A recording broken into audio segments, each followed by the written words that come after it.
Welcome back friends. Budget 2024 discussion के ऊपर ये हमारा फाइनल पार्ट होगा वीडियो का।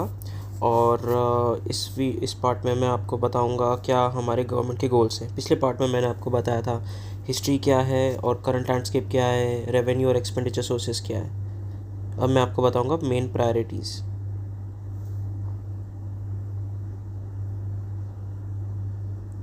तो इस बार विकसित भारत के लिए क्या क्या प्रायोरिटीज़ है।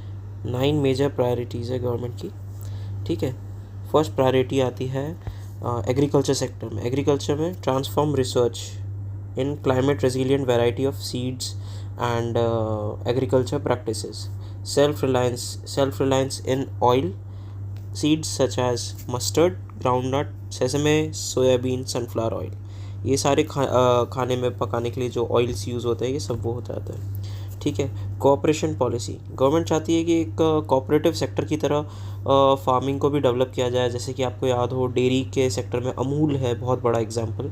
ठीक है, उसी तरह गवर्नमेंट चाहती है कि कोऑपरेटिव डेवलपमेंट हो, तो एक कोऑपरेशन पॉलिसी भी लेके आने वाली गवर्नमेंट।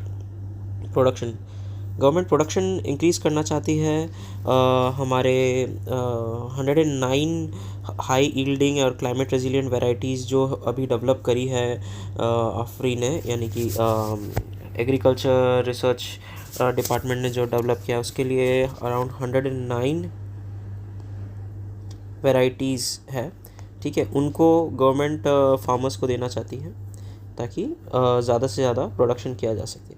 वेजिटेबल सप्लाई फार्मिंग में वेजिटेबल बहुत आप जानते होंगे सब one of the most costliest products में से एक होता है। जैसे कि कहीं सीड्स होते हैं, कहीं पैडी होता है, कहीं वीट होता है। ठीक है, ज्वार, बाजरा, पल्सेस, ग्राम, ये सब जो चीज़ें होती है इनको छोड़ के ये जो वेजिटेबल्स होते हैं इनकी लाइफ कम होती है, जल्दी सड़ते हैं, और इसी के लिए गवर्नमेंट इनके सप्लाई चेन के ऊपर फोकस करना चाहती है। सप्लाई चेन कैसे फोकस करेगी?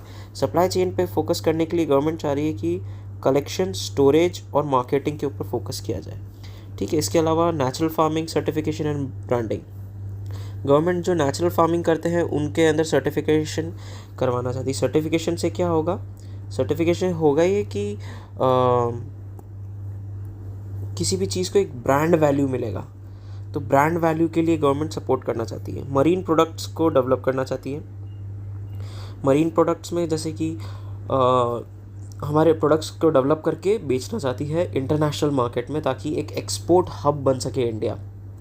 जैसा कि आप लोग जानते हैं इंडिया की कोस्ट लाइन बहुत बड़ी है। इंडिया में बहुत अच्छा मरीन रिसोर्सेज मिलते हैं, जैसे कि फ़िशेज़ हो गया, लॉबस्टर, क्रैब्स, इन सब का बाहर बहुत डिमांड रहता है। ठीक है, श्रिम्प। तो इनका इनको फार्मिंग फैसिलिटेशन करने के लिए गवर्नमेंट नाबार्ड से इनकी NABARD जो हमारा ऑर्गेनाइजेशन फाइनेंस करेगा श्रिम्प फार्मिंग को, ताकि इंटरनेशनल एक्सपोर्टिंग लेवल्स पे हम लोग मार्केट कर सकें। DPI क्या होता है? DPI होता है डिजिटल पब्लिक इंफ्रास्ट्रक्चर। ये क्या कराना चाहती है? गवर्नमेंट चाहती है कि इसे क्रॉप सर्वे करवाया जाए, ताकि जितने भी फार्म्स हैं उनको एक ऐसा डेटा मिल सके हम लोगों को, जिससे हम प्रिडिक्ट कर सके कि इस बार का कैसा हमारा फोरकास्ट रहने वाला है प्रोडक्शन का। ठीक है, और क्या करना चाहती है गवर्नमेंट चाहती है जन सामर्थ्य योजना से किसान क्रेडिट कार्ड्स अवेलेबल करा सके, ताकि गवर्नमेंट को और उस एरिया के बारे में अगर जब डेटा होगा तो होगा क्या कि गवर्नमेंट के पास एक रिसोर्स होगा, ताकि ज़्यादा से ज़्यादा क्रेडिट कहाँ पे कितना पैसा देना चाहिए, क्या नहीं देना चाहिए, वो सब गवर्नमेंट एक प्रिडिक्ट कर सके। विकसित भारत की क्या ABC स्कीम जो है, ABC स्कीम मैं आपको बताता हूँ। ये PM पैकेज में 4 स्कीम्स है, ABC, और एक 4th स्कीम रहेगी। ABC स्कीम एम्प्लॉयर और एम्प्लॉयमेंट के लिए इसमें क्या है? स्कीम ए में गवर्नमेंट 5,000 तक का पहले फर्स्ट मंथ का सैलरी देगी। किसको? 210 लाख बेनिफिशरीज़ को जो फर्स्ट टाइम जॉब करेंगे उनका। अगर 15,000 तक का सैलरी है या 15,000 तक का जो सैलरी उसको 3 इंस्टॉलमेंट में गवर्नमेंट देगी। गवर्नमेंट और क्या करेगी? इंसेंटिवाइज करेगी एम्प्लॉई और एम्प्लॉयर्स को। कैसे? ये मैन्युफैक्चरिंग सेक्टर में EPFO कॉन्ट्रीब्यूशंस करके। ठीक है, ये मैन्युफैक्चरिंग सेक्टर के अंदर स्पेसिफिक है। इसके अलावा और क्या है? जो फर्स्ट टाइम एम्प्लॉय हो रहे हैं लोग, यानी कि जो फर्स्ट एम्प्लॉयर जो होते हैं उनको रीइंबर्स करेगी up to 3,000 rupees EPFO contribution, हर एम्प्लॉयर को अपने एम्प्लॉय के लिए पैसे EPFO में जमा करवाने होते हैं, तो उसमें 3000 रुपीज़ तक का रीइंबर्समेंट करेगी हर न्यू एम्प्लॉय के ऊपर, ठीक है। और इससे 50 लाख बेनिफिशरीज हो सकते हैं पर ईयर। और PM पैकेज का फोर्थ स्कीम क्या है, उसके अंदर 20 लाख स्किल्ड यूथ बनाने का है। उसके लिए क्या करेंगे, 1000 ट्रेनिंग सेंटर्स जैसे कि ITI हो गया वगैरह, जहाँ पे लेबर्स को ट्रेनिंग दी जाती है। तो ITI ट्रेनिंग सेंटर्स को अपग्रेड करना एज़ पर इंडस्ट्री रिक्वायरमेंट, जिसके लिए गवर्नमेंट ने जो स्किल रिक्वायर्ड है उसका कोर्स कंटेंट और एंड डिज़ाइन अलाइन एज पर स्किल नीडेड इन इंडस्ट्री, ये डेवलप किया है। वुमेन पार्टिसिपेशन इंक्रीज़ करने के लिए गवर्नमेंट का क्या प्लान है, गवर्नमेंट का प्लान है वर्किंग वुमेन हॉस्टल्स को और ज़्यादा, वर्किंग वुमेन हॉस्टल टाउन्स में भी, सिटीज़ में भी, सब जगह बनवाने का, जिसमें government one time VGF fund भी देगी, जो कि बोलते हैं ना वैल्यू गैप फंड बोलते हैं इसको, जिसके अंदर क्या होता है, जो एक टाइम का फंड होता है जिसमें VGF में, कि जहाँ पे जब किसी चीज़ को बनाना होता है और वो फाइनेंशियली वायबल नहीं होता है, तो वो वायबल गैप फंड जिसको बोलते हैं हम लोग, ठीक है। तो उससे क्या होगा कि वो इंडस्ट्रीज़ के पास में बनाया जा सके हॉस्टल्स, ताकि वुमेन्स के लिए, भले अगर इंडस्ट्रीज़ के पास इतना पैसा ना हो तो भी गवर्नमेंट अपनी तरफ से पैसा लगाने को तैयार है, ठीक है। स्कॉलरशिप और लोन्स देगी। अच्छा, वुमेन्स के लिए क्रीचेस बनाए जाएंगे। क्रीचेस क्या होते हैं, क्रीचेस होता है एक सेफ़ एनवायरनमेंट, तो गवर्नमेंट उसके लिए भी फंडिंग करेगी, कोलैबोरेशन विथ इंडस्ट्रीज़, ठीक है। और उससे क्या होगा कि क्रीचेस क्या होता है, क्रीचेस एक सेफ़ जोन या सेफ़ हेवन की तरह होता है, जहाँ पे वुमेन फ्रेंडली एनवायरनमेंट होगा, जहाँ पे कम से कम बाहर के से इंटरेक्शन होगा बाहर के लोगों का, लेकिन एक सेफ़ जोन होगा जहाँ पे एक घर जैसा माहौल मिल सके। स्कॉलरशिप एंड लोन्स अब 10 लाख रुपीज़ तक के लोन्स मिलेंगे डोमेस्टिक इंस्टीट्यूशंस के लिए, और 7.5 लाख मिलेंगे, अराउंड 7.5 लाख रुपीज़ मिलेंगे ग्रेजुएट गारंटी फ्रॉम गवर्नमेंट है, ठीक है। इसका ये लोन मिलेगा ताकि अगर बच्चा कोई आगे पढ़ना चाहे या फिर कोई स्किल्स डेवलप करना चाहे उसके लिए, ठीक है। और ये 10 लाख रुपीज़ तक का जो फंड होगा ये डोमेस्टिक इंस्टीट्यूशंस के लिए ही है, ठीक है। इसके अलावा 1 लाख रुपीज़ पर ईयर मिलेगा स्टूडेंट्स को, ठीक है, वाउचर से, जिससे वो अपना इंटरेस्ट भर सके, इंटरेस्ट क्या बोलते हैं, जिससे वो अपना ट्यूशन फी भर सके। अब प्रायोरिटीज़ क्या है गवर्नमेंट की, पूर्वोदय, विकास भी और विरासत भी। इसके अंदर क्या होगा, ये फर्स्ट है हमारा, फाइनेंसिंग होगी जहाँ पे बिहार, वेस्ट बंगाल, आंध्र प्रदेश, ओडिशा, झारखंड। मैं यहाँ मार्क कर देता हूँ, ये अपना वेस्ट बंगाल, बिहार, झारखंड, ओडिशा, आंध्र प्रदेश, ये वाला सेक्टर है, ठीक है। इसके अंदर का बिहार हो गया, वेस्ट बंगाल, आंध्र प्रदेश, ओडिशा, झारखंड, हाँ, ये वाला जो रीजन है, इसको गवर्नमेंट यहाँ पे इकोनॉमिक एक्टिविटीज़ को बढ़ाना चाहती है, जिससे इकोनॉमिक अपॉर्चुनिटीज़ ज़्यादा से ज़्यादा यहाँ बन सके। ये काफ़ी पिछड़ा हुआ रीजन रहा है, यहाँ मेजर सिटीज़ के अलावा जो रूरल एरिया है वहाँ पे बहुत कम वो है, क्या कहते हैं हम लोग, इकोनॉमिक अपॉर्चुनिटीज़, ठीक है। तो उसको गवर्नमेंट बढ़ाना चाहती है। और इसके अलावा क्या है, इसके अलावा गवर्नमेंट चाह रही है अमृतसर कोलकाता हाईवे, पंजाब के अमृतसर से लेकर कोलकाता तक, ये वाला रीजन यहाँ पे हम मैप में देख सकते हैं, ठीक है। मैं इसको हल्का सा रेड कलर कर देता हूँ। और जो डेवलपमेंट कराने वाली है, जहाँ पे इकोनॉमिक एक्टिविटीज़ बढ़ाना चाहती है, वो ये वाला रीजन हो गया, ठीक है। इस रीजन के अंदर गवर्नमेंट इन्वेस्ट करेगी। Schemes worth 3 lakh crore for women and girls. इसमें क्या होगा कि लड़कियों को उनको बेनिफिट करने के लिए, उनको रिहैबिलिटेट करने के लिए, या फिर उनको बोलते सपोर्ट करने के लिए, एजुकेट करने के लिए, इंडिपेंडेंट करने के लिए ये 3 लाख रुपीज़ तक का फंड मिलेगा, जो कि विलेजेस में, रूरल एरियाज़ में, अर्बन एरियाज़ में जहाँ पे भी ज़रूरत हो 3 लाख करोड़ इन्वेस्ट किए जाएंगे वहाँ पे। 100 से ज़्यादा नए ब्रांचेस खुलेंगे इंडिया पोस्ट पेमेंट बैंक की नॉर्थ ईस्ट रीजन में, नॉर्थ ईस्ट रीजन भी आपको मैं मार्क कर देता हूँ। नॉर्थ ईस्ट रीजन ये वाला होता है हमारा,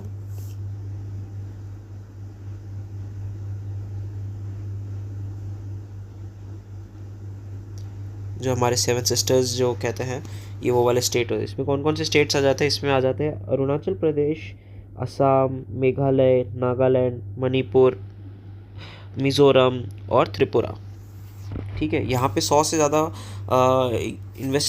इंडिया पोस्ट इन पेमेंट बैंक खोला जाएगा, जिससे वहाँ के लोगों को ज़्यादा से ज़्यादा फाइनेंशियल हेल्प देने में, डीबीटी करने में, यानी कि डायरेक्ट बेनिफिट ट्रांसफ़र देने के लिए हम लोग सेटअप कर सकें। ठीक है, और क्या इसके अलावा मेन है बिहार और आंध्र प्रदेश में गवर्नमेंट का भारी इन्वेस्टमेंट, जो कि 26,000 करोड़ प्लस से ज़्यादा बिहार में इन्वेस्टमेंट होगा और आंध्र प्रदेश में होगा 15,000 करोड़ प्लस। इसका मेन गोल क्या है? बिहार में पुअर कंस्ट्रक्शन होने के कारण बहुत सारे, जैसे आप जानते हैं, ब्रिजेस वगैरह गिरे हैं, बहुत सारा लॉस होता है वहाँ बाढ़ के कारण। हर साल बाढ़ में कुछ ना कुछ नुकसान होता है।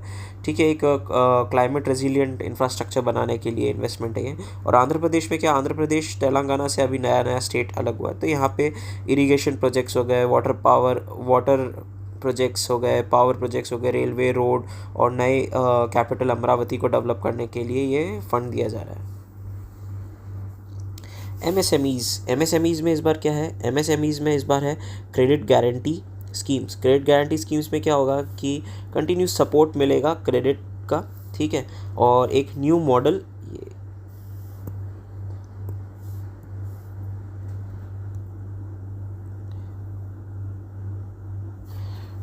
For credit. ये क्या होगा? न्यू मॉडल फॉर क्रेडिट, ये जब क्रेडिट असेसमेंट होता है किसी को भी कितना लोन दिया जा सकता है, तो ये उसके लिए किया जाता है, जिसपे बैंक नोट करता है कि किसी कंपनी को कितना क्रेडिट दिया जाना चाहिए। तो एक ऐसा नया मॉडल होगा जिससे एमएसएमईज़ को ज़्यादा से ज़्यादा फंड मिल सके। ठीक है, मुद्रा लोन पहले 10 लाख रुपीज़ तक का होता था, लेकिन अब मुद्रा लोन 20 लाख रुपीज़ तक का हो जाएगा। ठीक है, और क्या हो रहा है? ये एमएसएमईज़ के लिए है। ठीक है, और क्या है? MSME in food safety and quality testing के अंदर प्रमोट करने की गवर्नमेंट की इच्छा है। इस बार गवर्नमेंट चाह रही है 12 इंडस्ट्रियल पार्क, जैसे नोएडा हो गया या गुरुग्राम हो गया, उस तरह से ऑल ओवर इंडिया में, जहाँ पे कोस्टल एरियाज़ हो गया या हमारे इनलैंड टेरिटरी, जैसे कि एग्जाम्पल सेंटर ऑफ इंडिया गया मध्य प्रदेश के पास में इंदौर है, इंदौर के पास में एक सिटी डेवलप किया जा रहा है एज ए इंडस्ट्रियल पार्क। ठीक है, उस तरह जैसे नोएडा है उस तरह डेवलप किया जा रहा है, तो जहाँ पे फैक्ट्रीज़, खूब सारे मेगा फैक्ट्रीज़ लगाई जा सके, तो इन मेगा इंडस्ट्रियल पार्क्स होंगे डेवलप। और हाउसिंग एंड हॉस्टल्स बनाने का गवर्नमेंट का प्लान है। ये होगा पीपीपी मॉडल में। पीपीपी मॉडल क्या होता है? ये होता है पब्लिक प्राइवेट पार्टनरशिप, जिसमें गवर्नमेंट और प्राइवेट कंपनी साथ मिलके काम करती है। इस बार गवर्नमेंट का और गोल्स है mineral recycling, production and overseas acquisition. ठीक है, इसके अंदर क्या होगा कि मिनरल्स जो इंडिया में है ऑलरेडी, उनका रिसाइकलिंग करना और प्रोडक्शन करना, और बाहर से जो ओवरसीज़ रॉ मटेरियल मंगाया जाता है उसका प्रोडक्शन एक्विजिशन करना, उस आयरन ओर का समझ लीजिए, या फिर कोई रेयर अर्थ मिनरल्स हो गए, उनका प्रोडक्शन करना। ठीक है, strengthening tribunal and appellate body for insolvency. Government चाह रही है कि इस बार जो इंसॉल्वेंसी है, जैसे कि इंसॉल्वेंसी क्या होती है? जब कोई कंपनी बैंकरप्ट हो जाती है तो उसके लिए होता है इंसॉल्वेंसी कोड, लेकिन बहुत जगहों पे क्या होता है, इंसॉल्वेंसी कोड आज भी इतना स्ट्रॉन्ग नहीं है, जिससे काफ़ी बार होता ये है कि कंपनीज जो होती है वो इंसॉल्वेंसी नहीं करती और उनका लोन बहुत बकाया होता रहता है और इंटरेस्ट उस पर बढ़ता रहता है। तो गवर्नमेंट चाह रही कि इसको ट्राइब्यूनल और एपेलेट बॉडी ट्राइब्यूनल को जो इंसॉल्वेंसी के लिए है उसको जल्दी से क्विकर किया जा सके, फास्टर किया जा सके, ताकि लोगों को लॉस कम से कम हो। इसके अलावा क्या है? Internships. Government internships providing schemes में इन्वेस्ट करेगी। ठीक है, जहाँ पे 500 से ज़्यादा कंपनीज़ होगी all over India, top 500 companies, उनको मैंडेटरी इंटर्नशिप्स देनी पड़ेगी। ठीक है, और allowance up to 5K new जो इंटर्न्स होंगे, इससे क्या होगा? 1 करोड़ यूथ को मिलेगा ये। ठीक है, ओवर इन 5 ईयर्स। ठीक है, पर मंथ 5,000 रुपये गवर्नमेंट की तरफ से मिलेगा 1 करोड़ यूथ को। और क्या होगा इसमें? इसके अलावा होगा 6K का 1 टाइम असिस्टेंस मिलेगा CSR फंड्स के से। ठीक है, CSR फंड्स क्या होता है, कॉर्पोरेट सोशल रिस्पॉन्सिबिलिटी जो फंड्स होते हैं ये प्राइवेट कंपनीज़ के, उससे मिलेगा और इसको गवर्नमेंट हेल्प करेगी उसके लिए। और अर्बन डेवलपमेंट में गवर्नमेंट का क्या है गोल? अर्बन डेवलपमेंट में गवर्नमेंट का गोल है हार्ट का। हार्ट एक नॉर्थ इंडिया में टर्म होता है जहाँ पे एक वीकली मार्केट या हफ्ते में 1 दिन या 2 दिन लगने वाला जो मार्केट होता है उसको हार्ट बोलते हैं, जहाँ पे सभी तरह के छोटे बड़े आइटम्स जो होते हैं वो सब लोग एक मार्केट लगता है, ठीक है।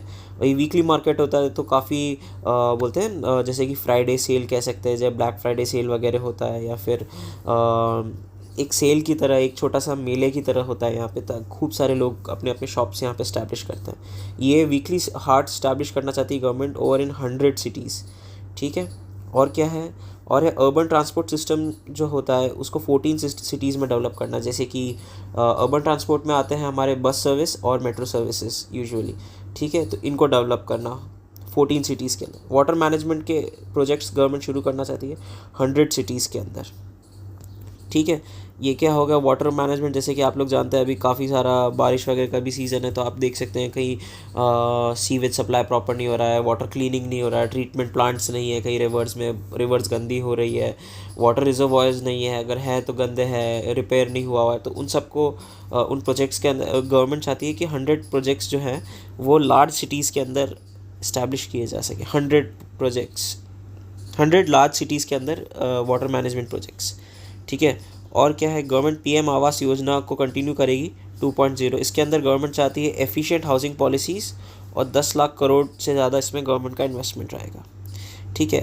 और गवर्नमेंट क्या चाहती है, ट्रांसपेरेंट रेंटल मार्केट पॉलिसीज़ को बनाना, ताकि इससे होगा ये कि जो भी रेंट देना चाहते हैं, ठीक है, कमर्शलाइज करना चाहते हैं अपनी प्रॉपर्टी को, उनको ज़्यादा दिक्कत ना आए, इसलिए ट्रांसपेरेंट रेंटल हाउसिंग मार्केट्स बनाना, ताकि कोई ओवर चार्ज या अंडर चार्ज नहीं करे, या उसका रिकॉर्ड रखा जा सके, और लोगों की सेफ्टी के लिए ज़रूरी है। एनर्जी सिक्योरिटी, गवर्नमेंट बहुत सारे छोटे छोटे एनर्जी स्मॉल रिएक्टर्स बना चाहती है, ताकि जो 1 सिटी या 2 सिटीज़ या 3 सिटीज़ को पावर दे सकें।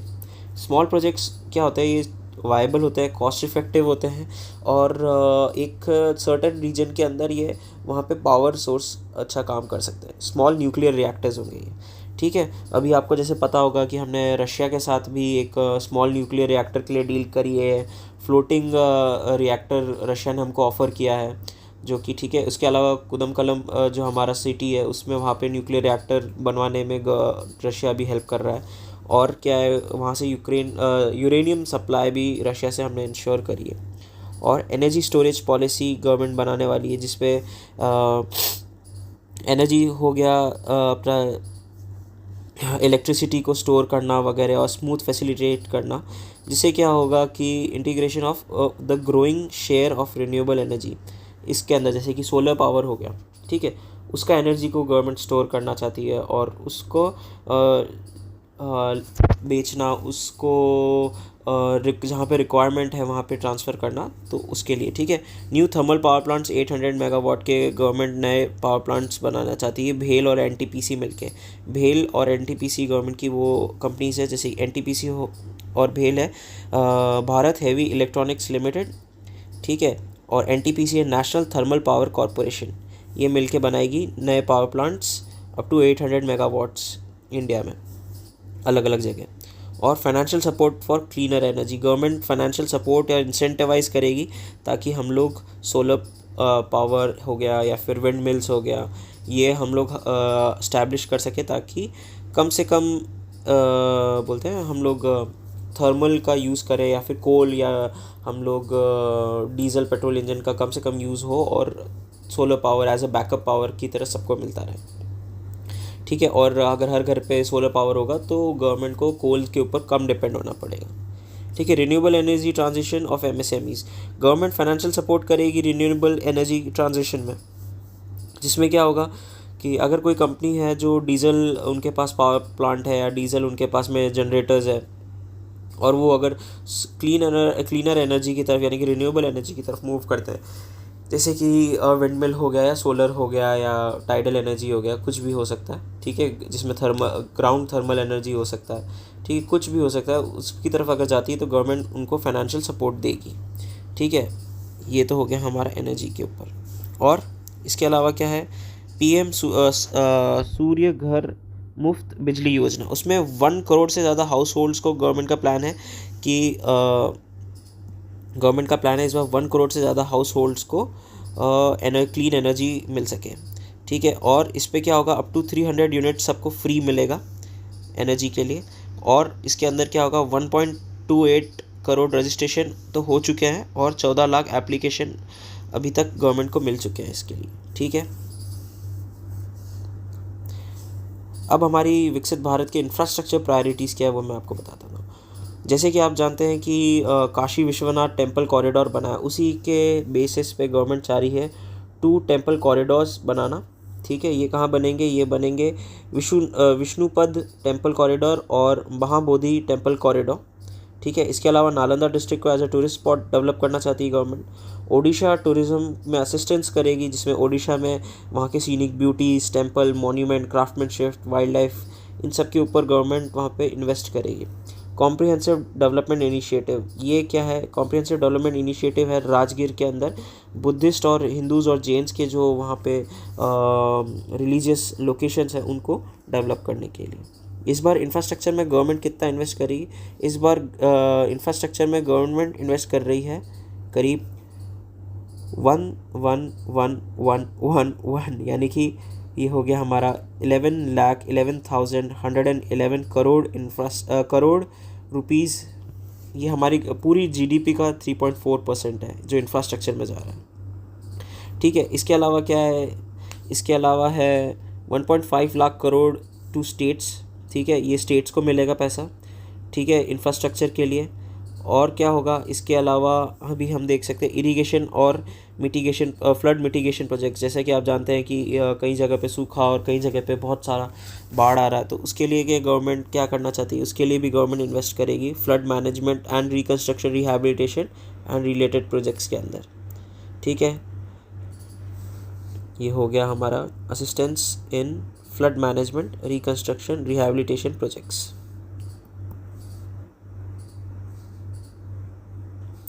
ठीक है, और इसके लिए क्या करेगी गवर्नमेंट, इसके लिए गवर्नमेंट दे रही है फंड 11,500 करोड़ का, सच एज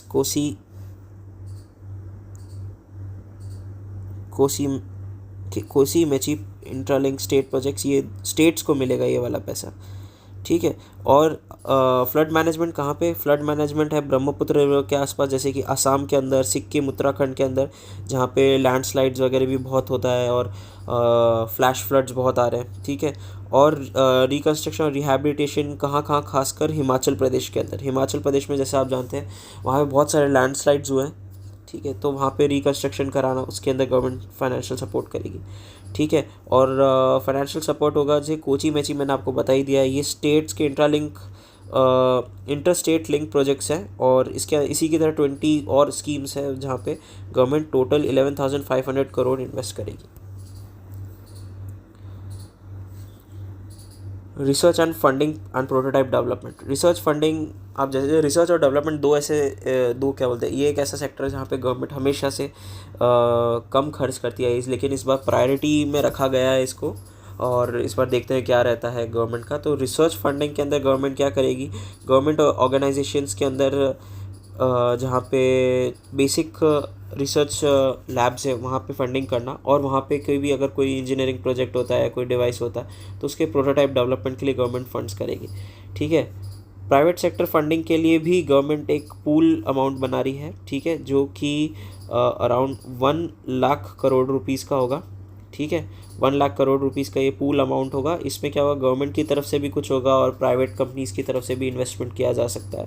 ठीक है, जिसपे गवर्नमेंट और ये दोनों मिलके प्राइवेट सेक्टर, कमर्शियल जो हमारा स्केल पे अगर कुछ रिसर्च होता है, मान लीजिए कोई बड़ी मशीन बनानी है, बड़ा कुछ बोलते हैं ना मैन्युफैक्चरिंग यूनिट बना, तो उसके लिए जो फंडिंग लगेगी रिसर्च में वो 1 लाख करोड़ तक की एक प्राइवेट ये फाइनेंशियल पूल से करा जा सकता है।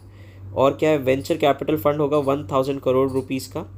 ठीक है, ये किस लिए है, ये है हमारी स्पेस इकोनॉमी के लिए। जैसा कि आप जानते हैं इंडिया की स्पेस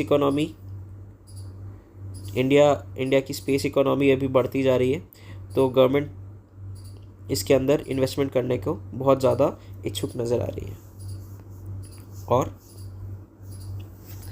नेक्स्ट जनरेशन रिफॉर्म्स, ये रिफॉर्म्स क्या है? ये रिफॉर्म्स है डिजिटाइजेशन, डेटा ऑर्गेनाइजेशन। डिजिटाइजेशन जिसमें क्या होता है, डिजिटाइजेशन के अंदर हो जाता है डेटा को, जो भी हमारा डेटा, जैसे कि लैंड का डेटा हो गया, ज़मीन का, ठीक है, तो उसको डिजिटाइज करना। कई बार आज भी पुराने, अगर आप जाएं गाँव में या फिर रूरल एरियाज़ में भी, या कई जगहों पे अर्बन सिटीज़ में, अर्बन एरियाज़ के अंदर भी लैंड डेटा को फाइल्स में लिखा जाता है, उसको डिजिटाइज नहीं किया जाता। और एक ऐसा कोई कॉमन प्लेटफॉर्म नहीं है जिसको, जहाँ से उसका एक्सेस किया जा सके। फाइल्स मिलती नहीं है, कई बार खो जाती है या बारिश में ख़राब हो जाती है, तो उन सब डेटा को डिजिटाइज रूप में सेव करना चाहती है गवर्नमेंट। डेटा ऑर्गेनाइज करना चाहती है। काफ़ी सारा जो डेटा है, ठीक है, मैपिंग डेटा, सर्वेज डेटा, वो सारा अनऑर्गेनाइज पड़ा हुआ है, तो उनको गवर्नमेंट ऑर्गेनाइज करने के लिए फंडिंग करना चाहती है। सर्वेज को फंड करना चाहती है। लैंड और मैप जो है उसके अंदर फार्म लैंड कितना है, क्या ज़मीन का साइज़ वगैरह, उन सब का जो सर्वे है वो गवर्नमेंट करना चाहती है। रिकॉर्ड लाइब्रेरी इस्टेब्लिशमेंट, ठीक है, ये एक ऐसी लाइब्रेरी, एक ऐसा प्लेटफॉर्म होगा जहाँ पे सब डेटा को एक लाइब्रेरी में, ऑर्गेनाइज फॉर्म में एक लाइब्रेरी में सेव किया जा सकता है, जो इसको कहीं से भी गवर्नमेंट चाहे तो एक्सेस कर सकती है, या फिर कोई किसी को ज़रूरत हो तो जल्दी से जल्दी। ताकि इससे क्या होगा, टाइम बचेगा, रिसोर्सेज बचेंगे, मैन पावर बचेगा और मनी बचेगा। ठीक है, ये सब जब डेटा ऑर्गेनाइज होता है तो ये सब चीज़ें बचती है, जिससे क्या होता है, प्रोडक्टिविटी इंक्रीज़ होती है गवर्नमेंट ऑफिसेस की। ठीक है,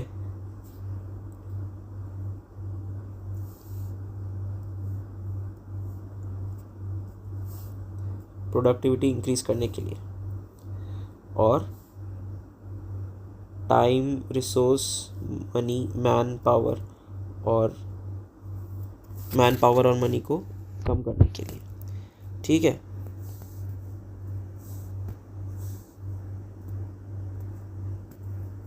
अब और क्या गवर्नमेंट करने वाली है? गवर्नमेंट करने वाली है क्लाइमेट फाइनेंसिंग। क्लाइमेट फाइनेंसिंग क्या है? क्लाइमेट फाइनेंसिंग में होगा ये कि गवर्नमेंट टैक्सोनॉमी बनाएगी। टैक्सोनॉमी क्या होता है? एक ऐसे टैक्सेस होंगे, एक ऐसा सिस्टम होगा जिससे गवर्नमेंट कुछ अमाउंट अपने इनकम का कंटिन्यूसली क्लाइमेट के लिए कैपिटल, एक ऐसा कैपिटल बना सके जो कि क्लाइमेट से लड़ने के लिए, अडेप्ट करने के लिए और मिटिगेट करने के लिए।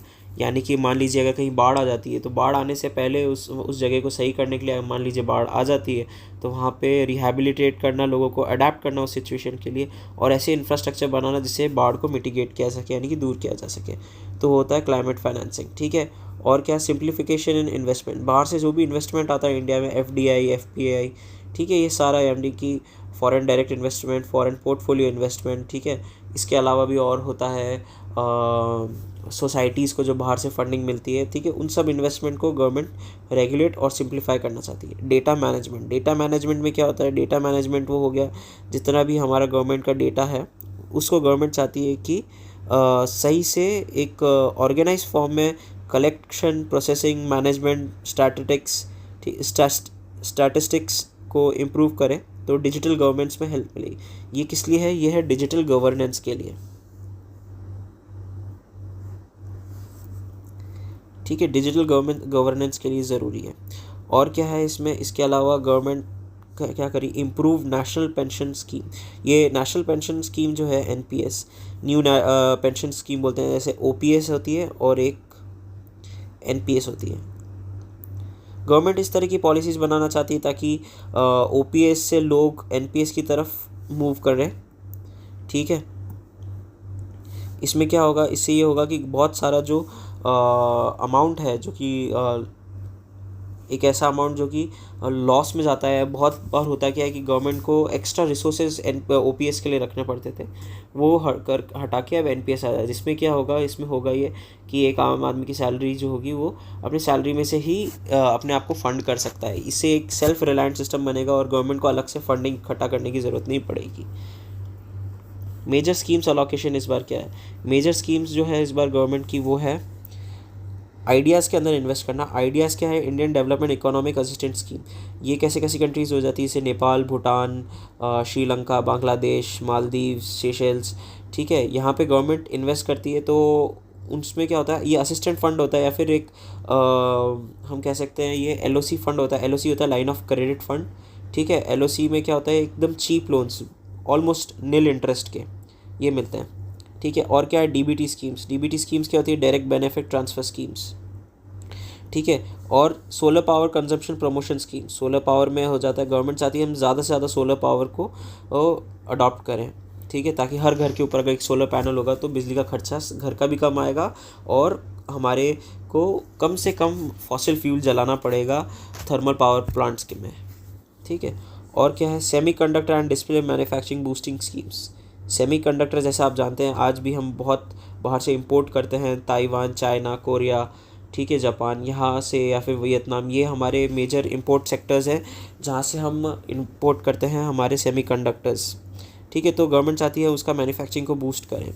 और PLI स्कीम्स में क्या होता है, PLI स्कीम्स में होता है ये इंसेंटिवाइज करते हैं मैन्युफैक्चरिंग सेक्टर को, किसी भी एक मैन्युफैक्चरिंग फील्ड को। इस बार गवर्नमेंट का एम है फार्मा और मेडिकल इक्विपमेंट इंडस्ट्रीज़ को सपोर्ट करने का। फार्मा में जहाँ जाती है मेडिसिन्स, ठीक है, ज़्यादा से ज़्यादा PLI होगा तो इसमें क्या होगा, जैसे हम जानते हैं कि जैसे कोरोना के टाइम पे भी हमको बहुत सारे दवाइयाँ बनानी पड़ी वगैरह, ठीक है, जिससे क्या होता था कि हमको आज भी कई बार बाहर की फॉरेन कंपनीज़ पे डिपेंड होना पड़ा, ठीक है, मेडिसिन्स के लिए या मेडिकल इक्विपमेंट के लिए जो हमारे यहाँ नहीं बनते थे। तो अब गवर्नमेंट चाहती है कि हम इसको इंसेंटिवाइज करें, प्रोडक्शन लिंक्ड इंसेंटिव स्कीम, ठीक है, ये होता है PLI। इसमें क्या होता है, वो जैसा प्रोडक्शन करेंगे वैसा उनको इंसेंटिवाइज करेगी गवर्नमेंट। और न्यूक्लियर पावर प्लांट्स बनाने का गवर्नमेंट का एम है, छोटे छोटे पावर प्लांट्स, ठीक है। ये क्या होगा, स्मॉल रिएक्टर होंगे। स्मॉल रिएक्टर्स क्या होते हैं, ये लगभग 1 से लेकर 3 सिटीज़ तक को, छोटी सिटीज़ को पावर कर सकते हैं। और रिसर्च एंड डेवलपमेंट फंड करना चाहती है गवर्नमेंट। रिसर्च डेवलपमेंट में क्या होता है, रिसर्च डेवलपमेंट में किसी भी चीज़ के ऊपर जब एक्सपेरिमेंट करना, उसमें बहुत सारा इन्वेस्टमेंट चाहिए होता है, रिसोर्सेज चाहिए होता है, मैन पावर चाहिए होता है और मनी चाहिए होता है, तो उनको फंडिंग करना गवर्नमेंट का मेन है। और MG नरेगा जो स्कीम है, जो कि एम्प्लॉयमेंट प्रोवाइड करती है, अश्योर्ड एम्प्लॉयमेंट प्रोवाइड करती है, उसमें गवर्नमेंट स्कीम में इन्वेस्ट करेगी। इस बार का जो सेक्टोरल अलोकेशन आप सबसे ज़्यादा देख सकते हैं डिफेंस में होगा। डिफेंस में नए ये सारा जो होगा ये कैपिटल इन्वेस्टमेंट है,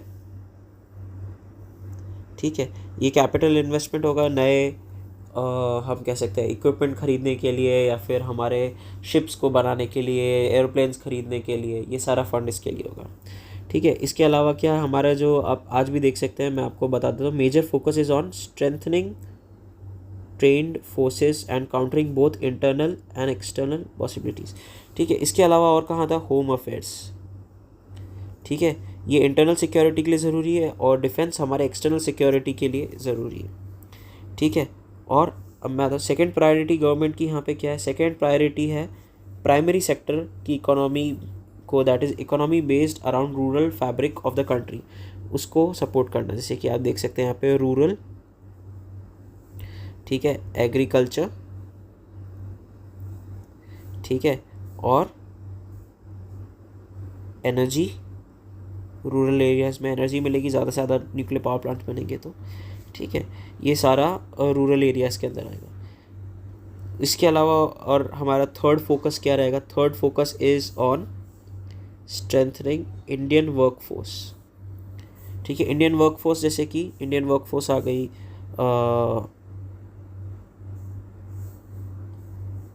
education, IT, telecom, health, social welfare, commerce and industry, ये हमारे थर्ड फोकस।